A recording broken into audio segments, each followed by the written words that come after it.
He is Eastern Regional Coordinator for CUFI, an author, a longtime pro-Israel activist, and a frequent speaker at religious and advocacy organizations and college campuses across the nation.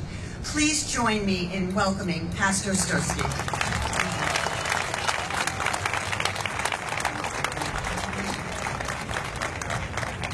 Thank you so much.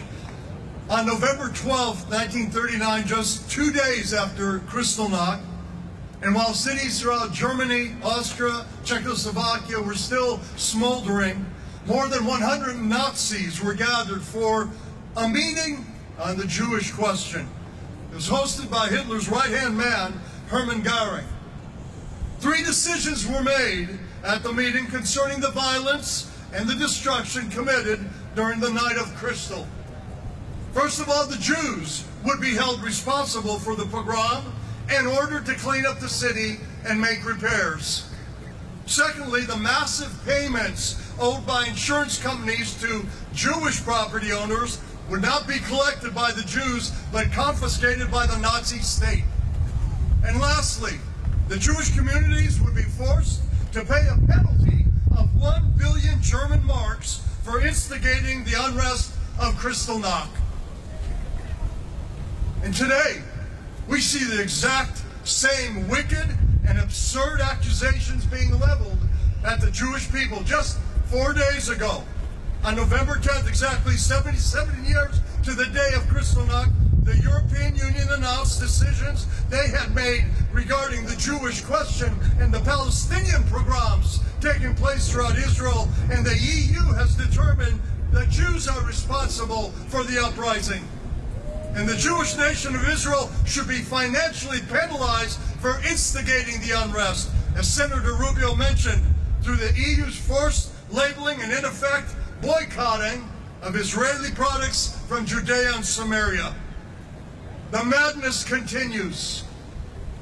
Joining and leading the European Union are certain Christian denominations whose voices are also demanding boycotts against the Jewish nation of Israel. These Christian brothers and sisters of mine speaking out against Israel today are the direct ideological descendants of yesterday's Christians whose voices were silent and whose doors were closed to the plight of the Jews during the Shoah. And so tragically, throughout history, it's most often been the carriers of the Christian flag who were the fiercest enemies of the Jewish people. Benjamin Disraeli, the only Jewish prime minister Great Britain ever had, sums up the history and the Jew and Christian very well, and I quote him. He says, "The Jews are a nervous people, a nervous people. 1900 years of Christian love has taken a toll on us." I understand that the living cannot really forgive on behalf of the dead. But this evening, on behalf of the now 2.5 million members of Christians United for Israel, we ask God, and we ask you, our Jewish brothers and sisters, to please forgive us for the sins of our fathers. There's no restitution we can bring. How could there be? Nor can we change the past. But there are millions of us who are doing everything we can with the rest and the best of our lives in building a new future with you. And we make you this promise. Never again will the Jewish people stand alone. Never again will you say there is no one for you. Our commitment to you is not guilt-driven.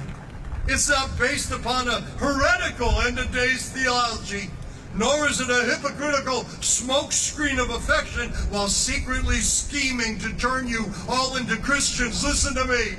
I've been a pastor for over 30 years. Believe me when I say most of us are doing our best to try and turn Christians into Christians these days. Our ratio of mashuganas is insane and humiliating, and you know it.